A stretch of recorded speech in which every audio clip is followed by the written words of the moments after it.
الحمد لله رب العالمين والصلاة والسلام على رسوله خاتم النبيين وعلى آله الطيبين وأصحابه الطاهرين والمسلمين والمؤمنين كلهم أجمعين أما بعد فقد قال الله تبارك وتعالى في القرآن العظيم بعد أعوذ بالله من الشيطان الرجيم يسألونك عن الشهر الحرام قتال فيه قل قتال فيه كبير وصد عن سبيل الله وكفر به والمسجد الحرام وإخراج أهله منه أكبر عند الله والفتنة أكبر من القتل صدق الله العظيم.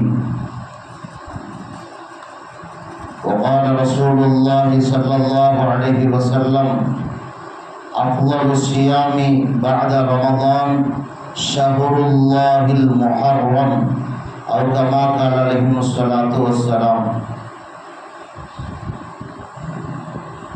எல்லா புகழும் அல்லாஹ் ஜல்லஷானஹு தஆலா ஒருவனுக்கே உரித்தாகுக. அருமை நாயகம் முஹம்மது ரசூலுல்லாஹ் ஸல்லல்லாஹு அலைஹி வஸல்லம் அவர்கள் மீதும் அவர்களுடைய அடிச்சுவடுகளை அடிபரலாது பின்பற்றி வாழ்ந்த சத்திய சஹாபாக்கள், தாபிஈன்கள், தபஅத் தாபிஈன்கள், உலமாக்கள், சுஹதாக்கள், அக்தாபுகள், நல்லோர்கள், குறிப்பாக நம் அனைவர்கள் மீதும் அல்லாஹ்வின் சாந்தியும் சமாதானமும் அருளும் கிருபையும் என்றென்றும் நின்று நிலவட்டுமாக. ஆமீன். இஸ்லாத்தின் காணிக்கையான சலாமை தெரிவித்துக் கொண்டு என்னுடைய இந்த ஜும்மாவுடைய உரையை துவங்குகிறேன். அஸ்ஸலாமு அலைக்கும் வரஹ்மத்துல்லாஹி வபரகாத்துஹு.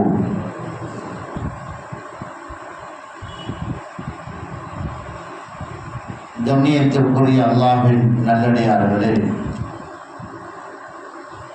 நாம் இன்று எப்படிப்பட்ட ஒரு நாளை சந்தித்திருக்கிறோம் என்றால், இஸ்லாமிய மாதங்கள் 12 மாதங்கள். அந்த 12 மாதங்களில் முதல் மாதமான முஹர்ரம் மாதம் எல்லா சிறப்புகளையும் உள்ளடக்கிய ஒரு மாதம். எம்பெருமானார் ஸல்லல்லாஹு அலைஹி வஸல்லம் அவர்கள் இந்த மாதத்திற்கு பெயர் சொல்கிற போது ஷஹ்ருல்லாஹில் முஹர்ரம், அல்லாஹ்வுடைய மாதம் முஹர்ரம் மாதம் என்று சொன்னார்கள். மீதி 11 மாதங்களும் அல்லாஹ்வுடைய மாதம் தானே, இது மட்டும் அல்லாஹ்வுடைய மாதம் என்று பிரத்யேகமாக எந்த அடிப்படையில் சொல்லப்பட்டது என்றால், எப்படி உலகத்தில் கட்டப்பட்ட எல்லா பள்ளிவாசல்களும் அல்லாஹ்வுடைய வீடாக இருந்தாலும் அந்த கஅபாவுக்கு மட்டும் பைத்துல்லாஹ் என்று சொல்லப்படுகிறதோ, காரணம் அதனுடைய மாண்பும் அதனுடைய மகத்துவமும் அதிகம் நிறைந்ததாக இருப்பதால் அந்த கஅபத்துல்லாஹ்விற்கு அல்லாஹ்வுடைய வீடு என்கிற பைத்துல்லாஹ் சொல்லப்படுவதை போல 12 மாதங்களும் அல்லாஹ்வுடைய மாதங்களாக இருந்தாலும் இது எல்லா வகையிலையும் சிறப்புகளை உள்ளடக்கிய உயர்ந்த மாதம் என்பதால் ஷஹ்ருல்லாஹில் முஹர்ரம், இது அல்லாஹ்வுடைய மாதம். அந்த பரக்கத் பொருந்திய கண்ணியமான மகத்துவமிக்க அல்லாஹ்வுடைய மாதத்தில் ஆஷூரா என்று சொல்லப்படுகின்ற இஸ்லாமிய மார்க்கத்தில் பல நபிமார்கள் வெற்றி அடைந்த, பல நபிமார்களுக்கு ஏற்பட்ட சோதனைகளிலிருந்து அல்லாஹ் பாதுகாத்த ஆஷூராவுடைய நாளில் தான் நாம் இப்பொழுது இருக்கிறோம். அல்லாஹ் ஜல்லஷானஹு தஆலா எப்படி இந்த நாளில் சோதிக்கப்பட்ட நபிமார்களுக்கு அந்த சோதனைகளிலிருந்து வெற்றியை கொடுத்தானோ, அதே போல நம்மிலே எத்தனையோ பேர் எத்தனையோ சோதனைகளில் அகப்பட்டு கொண்டு மன உளைச்சல்களுக்கும் மன கஷ்டங்களுக்கும் பல சிரமங்களுக்கு மத்தியில் இருக்கின்ற நம்மிலே எத்தனையோ மக்கள் இருக்கிறார்கள். நமக்கும் அத்தகைய மக்களுக்கும் அல்லாஹு தஆலா இந்த நாளின் பொருட்டால் வெற்றியை தருவானாக. எல்லா காலமும் அல்லாஹு தஆலா நமக்கு நிம்மதியை தந்தர் புரிவானாக. காரணம், உலகம் நிரந்தரமானதல்ல. 24ஆம் தேதி, கடந்த 24ஆம் தேதி வெனிசுலா நாட்டிலே ஏற்பட்ட இரட்டை நிலநடுக்கம், பூகம்பம், கிட்டத்தட்ட ஆயிரக்கணக்கான மக்கள் பலியாக இருக்கலாம் என்று செய்தியில் சொல்லக்கூடிய அளவுக்கு படுபயங்கரமான ஒரு இரட்டை நிலநடுக்கத்தை அந்த நாடு சந்தித்திருக்கிறது. அந்த நாட்டினுடைய அந்த நிலநடுக்கத்தை காட்சியாக பார்க்கிற போது பிரம்மாண்டமாக அடுக்கடுக்காக கட்டப்பட்ட அந்த கட்டிடத்திற்குள்ளே எல்லா பாதுகாப்பு கிடைக்கும் என்று மனிதன் நினைத்திருக்கிறான். ஆனால் அந்த கட்டிடங்கள் எல்லாம் சீட்டு கட்டுகளை போல அப்படியே சரிகின்ற அந்த காட்சியை பார்க்கிற போது வல்லமை படைத்தவன், எல்லா சக்திகளையும் படைத்தவன், நம்மை படைத்த ரப்புல் ஆலமீன் என்பதை இது போன்ற காட்சிகள் எல்லாம் நமக்கு சாட்சியாக பகர்கின்றன. இதன் மூலமாக நம்முடைய ஈமானை வலுப்படுத்த வேண்டும். கண்ணியத்துக்குரியவர்களே, ஆஷூராவுடைய நாள். இந்த ஆஷூராவுடைய நாளில் நிறைய நபிமார்களுக்கு படிப்பினைக்குரிய வரலாற்றை அல்லாஹு தஆலா நிகழ்த்தி காட்டினான். ஹஜ்ரத் ஆதம் அலைஹிஸ்ஸலாம் அவர்கள் சொர்க்கத்தில் உலா வந்து கொண்டிருக்கின்ற போது ஒரு சிறிய தவறு செய்தார்கள். எந்த மரத்தை நெருங்கக்கூடாது என்று அல்லாஹ் சொன்னானோ அந்த மரத்தை நெருங்கி கனியை உண்ட காரணத்தினால் பூமிக்கு அவர்கள் அனுப்பப்பட்டார்கள்.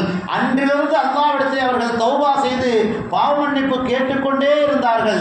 அந்த தௌபா, அந்த பாவ மன்னிப்பு மன்னிக்கப்பட்ட நாள் ஆஷூராவுடைய நாள். ஹஜ்ரத் நூஹ் அலைஹிஸ்ஸலாம் அவர்களுக்கு அவருடைய காலத்தில் வெள்ள பிரளயம் ஏற்பட்டு நூஹ் நபியும் அவருடைய இஸ்லாத்தை ஏற்ற மக்களும் கப்பலில் பயணித்து ஒரு கட்டத்தில் அந்த கப்பல் ஜூதி மலையில் கரை தட்டி அவர்கள் அந்த நகரத்திற்குள்ளே பாதுகாப்பாக தஞ்சம் அடைந்தது.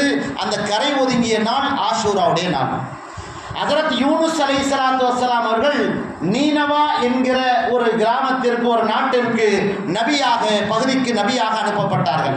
அவர்கள் அல்லாஹ்வை பற்றி மக்களுக்கு எடுத்து சொன்னார்கள். அவர்கள் ஏற்றுக்கொள்வதாக இல்லை. ஒரு கட்டத்தில் ஹஜ்ரத் யூனுஸ் நபி அலைஹிஸ்ஸலாம் அவர்கள் சொன்னார்கள், உங்களுக்கு வேதனை வரக்கூடும் என்று சொல்லிவிட்டு அவர்கள் அந்த ஊரை விட்டு வெளிப்புறமாக, அந்த ஊரை விட்டு வெளியிலே சென்று விட்டார்கள். இப்போ அல்லாஹு தஆலா அந்த ஊர் மக்களுக்கு வேதனை இறக்க நாடுகிறான். கரும் மேகம் சூடுகிறது. மக்கள் எல்லாம் யோசிக்கிறார்கள், இந்த மனிதர் தன்னை நபி என்றும் வேதனை இறங்கும் என்று சொன்னார், இது உண்மைதானா தெரியவில்லையே, அவர் நமக்குள்ளே இருக்கிறாரா என்று பாருங்கள் என்று பேசிக்கொண்டார்கள். ஆனால் அந்த மனிதர் இல்லை. இப்போ அந்த கருமேகத்தை கண்டு அவர்களுக்கு கொஞ்சம் அச்சம் ஏற்படுகிறது. வேதனை தான் இறங்கப் போகிறது என்பதை உறுதியாக அவர்கள் தெரிந்து கொண்ட பின்னால் வெளி மைதானத்திற்கு ஓடி வந்து அல்லாஹ்விடத்திலே மன்னிப்பு கேட்டார்கள். அல்லாஹ் தஆலா அந்த வேதனையை மன்னித்தான். அந்த வேதனையை நீக்கிவிட்டு அவர்களை மன்னித்து ஏற்றுக்கொண்டான். குர்ஆனிலே அல்லாஹ் தஆலா சொல்வான், வலைஸத்தி தௌபத்து லில்லதீன யஅமலூன ஸய்யிஆத்தி ஹத்தா இதா ஹதர அஹதுஹுல் மௌத். கண்ணியத்துக்குரியவர்களே, இந்த தௌபா இவர்களுக்கு மட்டும்தான் ஏற்றுக்கொள்ளப்பட்டது. ஏனென்றால் ஒரு மனிதனுக்கு ஒரு தவணை ஒன்று இருக்கிறது. தனி மனித அடிப்படையில் அவனுடைய தவணை எது தெரியுமா? கர்கரா என்கிற அந்த சக்ராத்துடைய நேரம் வருகிற வரைக்கும் தான் அவருடைய தௌபா கபூலாகும்.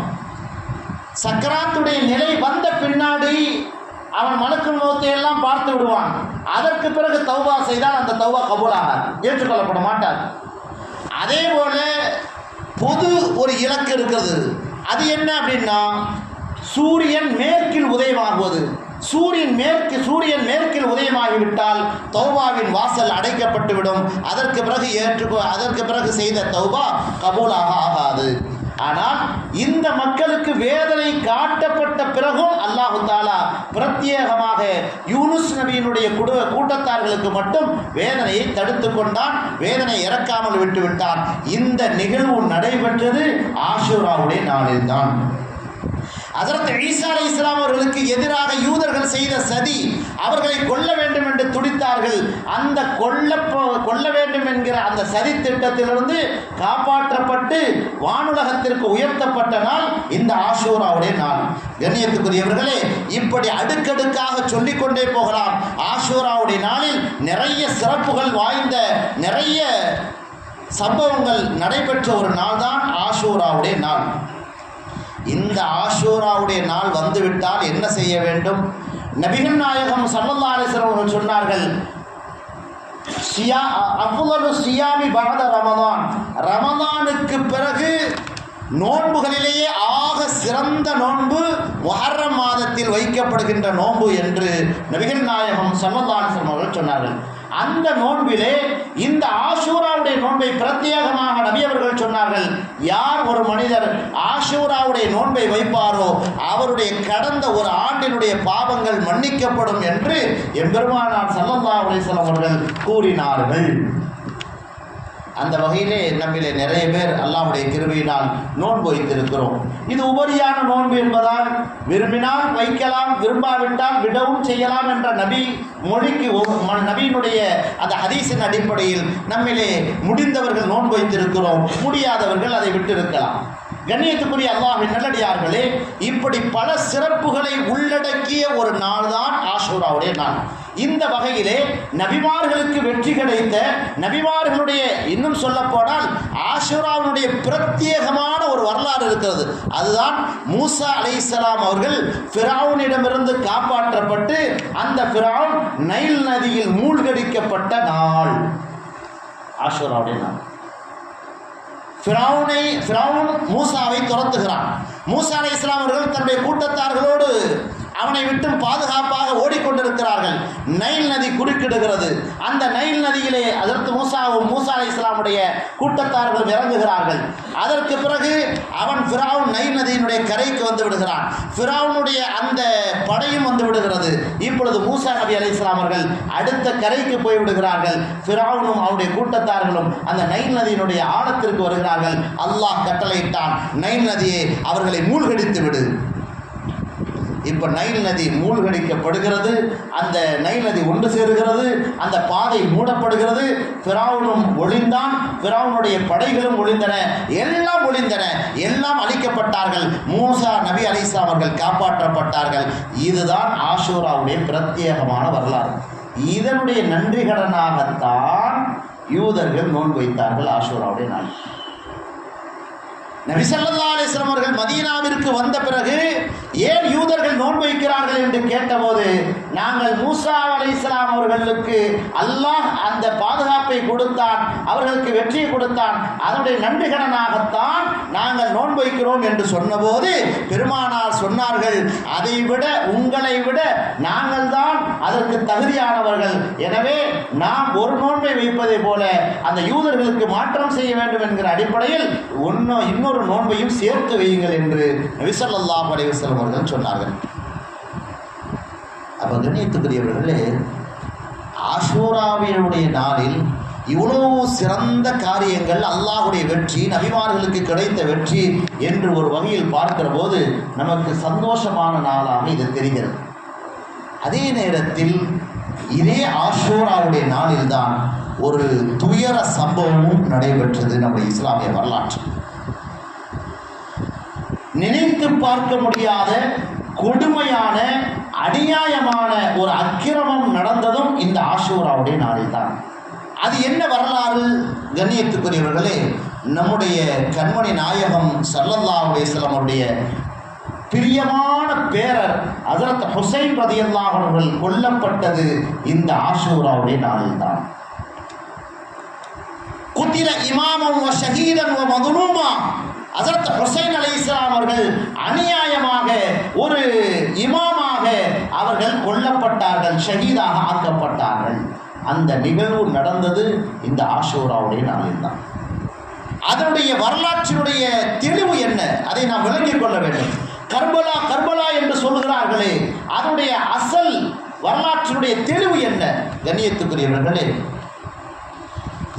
இஸ்லாமிய வரலாற்றில் நபிகள் நாயகம் ஸல்லல்லாஹு அலைஹி வஸல்லம் அவர்களுடைய காலத்தில் எல்லா நேரத்திலேயும் சஹாபாக்களை அவர்கள் நேசித்தார்கள். குறிப்பாக எல்லா இடங்களிலேயும் அபூபக்கர் ரலியல்லாஹு அன்ஹுவையும் உமர் ரலியல்லாஹு அன்ஹுவையும் முற்படுத்தினார்கள். அவர்களை அதிகமாக முக்கியத்துவம் கொடுத்தார்கள். எந்த அளவுக்கு என்று சொன்னால், சில மக்கள் கேட்டார்கள், பிற நாடுகளுக்கு ஏகத்துவத்தை எடுத்து வைப்பதற்காக வேண்டி எல்லா சஹாபாக்களையும் நீங்கள் அனுப்புகிறீர்களே, அபூபக்கரையும் உமரையும் ஏன் அனுப்புவதில்லை என்று கேட்டார்கள். அவர்களை மட்டும் அனுப்புவதில்லை ஏன் என்று கேட்டார்கள். ஸல்லல்லாஹு அலைஹி வஸல்லம் அவர்கள் சொன்னார்கள், அபூபக்கரும் உமரும் எனக்கு எப்படிப்பட்டவர்கள் என்றால், என்னுடைய கண்ணையும் காதையும் போன்றவர்கள். என்னுடைய கண்ணும் காதும் இல்லாமல் நான் எப்படி இருக்க முடியாதோ அதுபோல அபூபக்கரும் உமரும் இல்லாமல் என்னால் இருக்க முடியாது என்று பெருமானார் சொல்லியிருக்கிறார்கள். அபூபக்கர் ரலியல்லாஹு அன்ஹுவை அதிகமாக அவர்கள் பெருமானார் தன்னுடைய வாழ்நாளிலேயே முற்படுத்தினார்கள். இப்போ ஸல்லல்லாஹு அலைஹி வஸல்லம் அவர்கள் இந்த உலகத்தை விட்டு பிரிந்த பிறகு யார் அமீராக தலைவராக இருப்பது? பொதுவாக எல்லா இடங்களிலேயும் இந்த பிரச்சனை வரும். இப்போ அன்சாரி சஹாபாக்கள் ஒரு இடத்தில் ஒன்று கூடுகிறார்கள். இந்த இஸ்லாமியர்களுக்கு பெருமானாருக்கு நாம் தான் அதிகமாக இடம் கொடுத்து உதவி செய்தோம். எனவே நம்மிலிருந்து ஒரு தலைவர் வந்தால்தான் அது சிறந்ததாக இருக்கும், அதற்கு தகுதியானவர்கள் நாம் தான் என்று சஅத் இப்னு முஆத் ரலியல்லாஹு அன்ஹு அவர்களை தலைவராக ஆக்க வேண்டும் என்று பேசிக்கொள்கிறார்கள். இந்த செய்தி அபூபக்கர் உமர் ரலியல்லாஹு அன்ஹு அவர்களுக்கு தெரிந்தபோது உடனே அபூபக்கர் ரலியல்லாஹு அன்ஹு அவர்களும் உமர் ரலியல்லாஹு அன்ஹு அவர்களும் அபூ உபைதா ரலியல்லாஹு அன்ஹு அவர்களும் அந்த இடத்திற்கு நேராக வருகிறார்கள். பொதுவாக உங்களுக்கு ஒரு விஷயம் தெளிவாக வேண்டும். எந்த தருணத்திலேயும் பெருமானார் ஸல்லல்லாஹு அலைஹி வஸல்லம் அவர்களுடைய காலத்திலும் சரி, அவர்களுக்கு பின்னால் உள்ள காலத்திலேயும் சரி, இக்கட்டான ஒரு சூழ்நிலையிலே சரியான முடிவெடுக்கக்கூடியவர்கள் அபூபக்கர் தான். ஸல்லல்லாஹு அலைஹி வஸல்லம் அவர்கள் இந்த உலகத்தை விட்டு பிரிந்து விட்டார்கள், வஃபாத் ஆகிவிட்டார்கள் என்ற போது எல்லோரும் தடுமாறினார்கள். நபியே போய்விட்டார்களா என்று தடுமாறினார்கள். சில பேர் இஸ்லாத்தை விட்டே வெளியே சென்று விட்டார்கள். அப்போதான் ஹஜ்ரத் அபூபக்கர் ரலியல்லாஹு அன்ஹு அந்த ஆயத்தை ஓதினார்கள். ஒமா முஹம்மதுன் இல்லா ரசூல், முஹம்மது ஸல்லல்லாஹு அலைஹி வஸல்லம் அவர்கள் தூதரை தவிர வேறு யாரும் இறைவன் கிடையாது. இதுபோல நிறைய தூதுவர்கள் நபிமார்கள் வந்தார்கள், அவர்களும் சென்று விட்டார்கள். அதே போல நம்முடைய நபியும் நபியாக வந்தார்கள், சென்று விட்டார்கள். நீங்கள் முஹம்மதை கடவுளாக ஏற்றிருந்தால் அது ஆபத்து. ஆனால் நீங்கள் அல்லாஹ்வை தேர்ந்தெடுத்திருந்தால், அல்லாஹ்வை அல்லாஹ்வாக நீங்கள் எடுத்திருந்தால், முஹம்மது ஸல்லல்லாஹு அலைஹி வஸல்லம் அவர்கள் மனிதர் என்கிற அடிப்படையில் வஃபாத் ஆகிவிட்டார்கள் என்கிற அந்த ஆயத்தை ஓதிய பிறகுதான் மக்களுக்கு ஒரு தெளிவு பிறந்தது. அதே போல பெருமானாரை இப்பொழுது குளிப்பாட்டி அவர்களை ஜனாசா தொழுகை நடத்த வேண்டும். யார் ஜனாசா தொழுகை நடத்துவது? குழப்பம். அந்த நேரத்திலையும் அபூபக்கர் ரலியல்லாஹு அன்ஹு சொன்னார்கள், பெருமானார் ஸல்லல்லாஹு அலைஹி வஸல்லம் அவர்களை தாண்டிய தலைவர் உலகத்திலே கிடையாது. நமக்கு அவர்கள்தான் தலைவர், அவர்கள்தான் நபி. அவர்களுக்கு தொழுக வைக்கின்ற தகுதி யாருக்குமே கிடையாது. எனவே அவர்களுக்கு யாரும் தொழுக வைக்க வேண்டாம், அவரவர்கள் வந்து நின்று தொழுது விட்டு போகட்டும் என்று ஹஜ்ரத் அபூபக்கர் ரலியல்லாஹு அன்ஹு சொன்னார்கள். எங்கே அடக்கம் செய்ய வேண்டும் பெருமானாரை? நிறைய பேர் சொன்னார்கள், மஸ்ஜிதுல் ஹராமிலே, பைத்துல் முகத்தஸிலே என்று புனிதமான இடங்களை எல்லாம் சொன்னார்கள். அபூபக்கர் ரலியல்லாஹு அன்ஹு சொன்னார்கள், நான் பெருமானார் சொல்ல கேட்டிருக்கிறேன், நபிமார்களை பொறுத்த வரைக்கும் அவர்கள் எங்கே வஃபாத் ஆகுவார்களோ அங்கேதான் அடக்கம் செய்ய வேண்டும். பெருமானார் வீட்டிலே வஃபாத் ஆனார்கள். ஹஜ்ரத் ஆயிஷா ரலியல்லாஹு அன்ஹா அவருடைய மடியிலே தான் வஃபாத் ஆனார்கள்.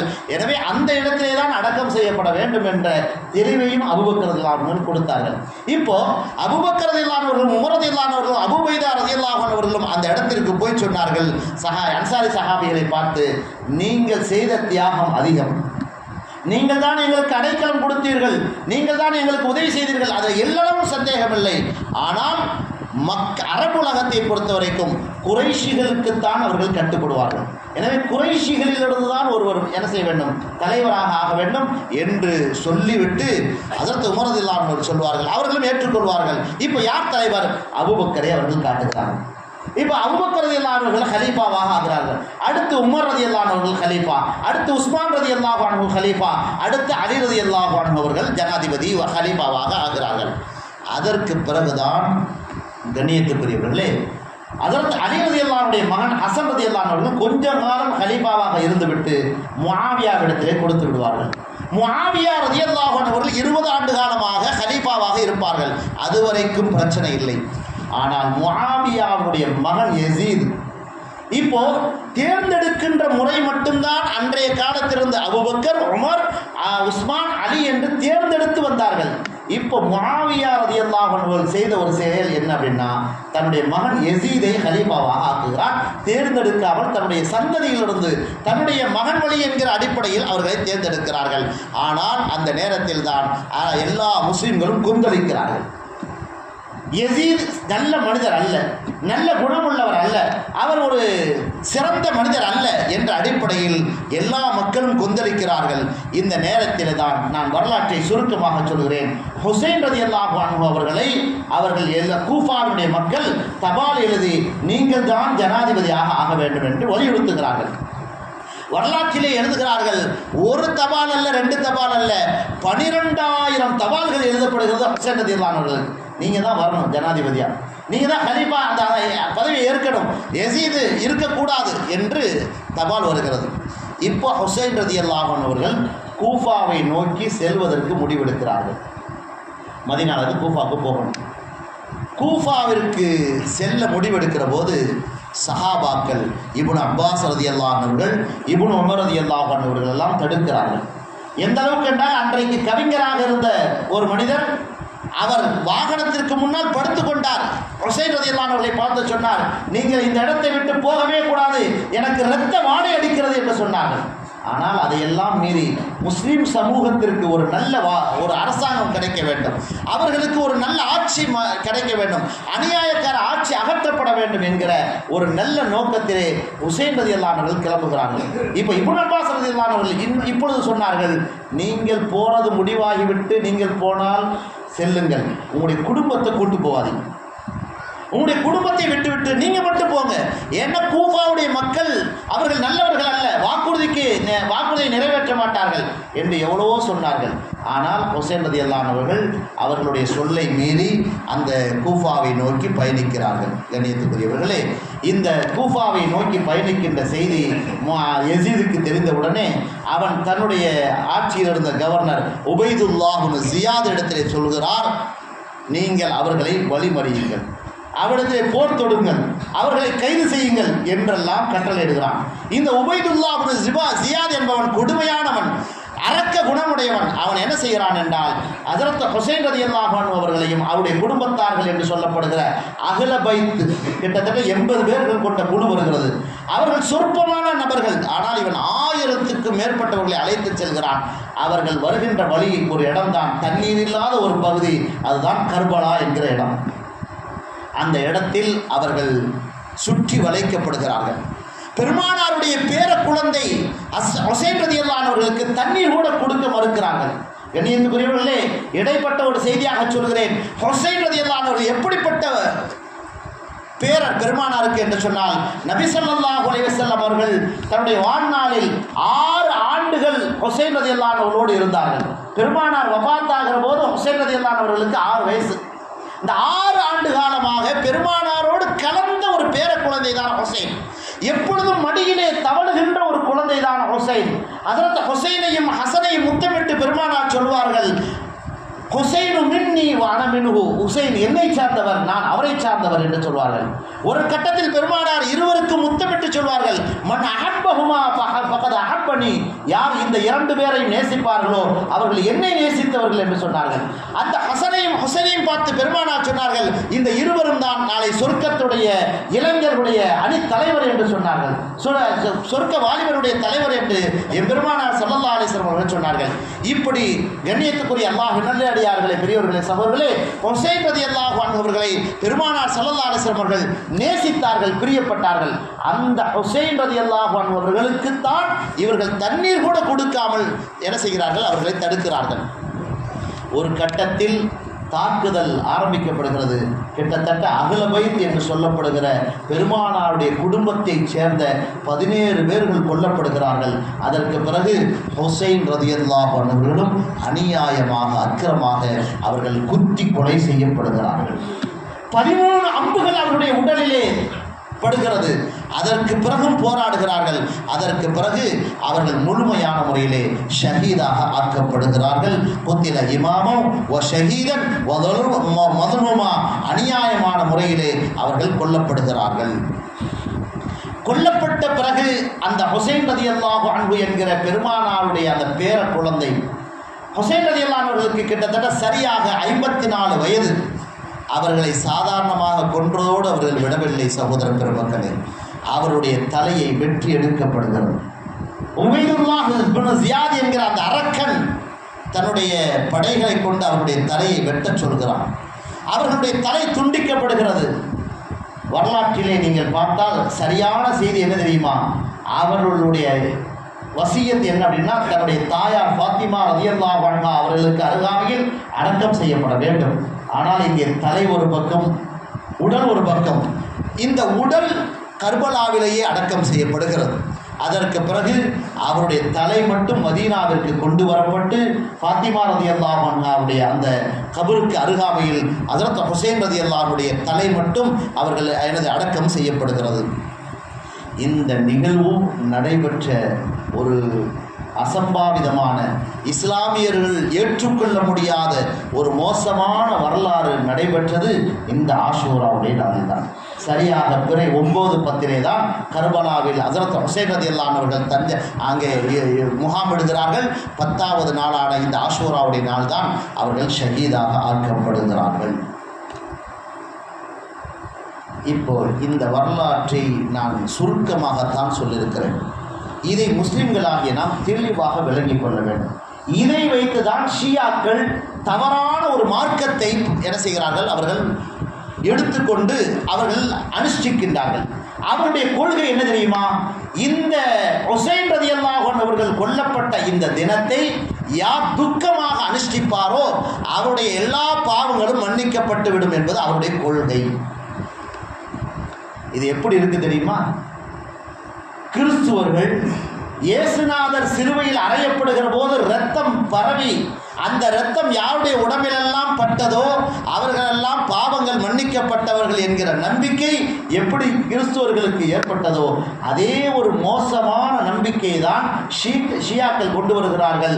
இந்த ஹுசைன் ரலியல்லாஹு அன்ஹு கொல்லப்பட்ட இந்த நாளை யார் துக்கம் அனுஷ்டிப்பார்களோ, யார் இரத்தக்கரையை ஏற்படுத்திக் கொள்வார்களோ அவர்கள் எல்லா பாவங்களும் மன்னிக்கப்பட்ட பரிசுத்தவான்களாக ஆகுவார்கள் என்கிற ஒரு மோசமான கொள்கையை தான் ஷியாக்கள் கடைபிடிக்கிறார்கள்.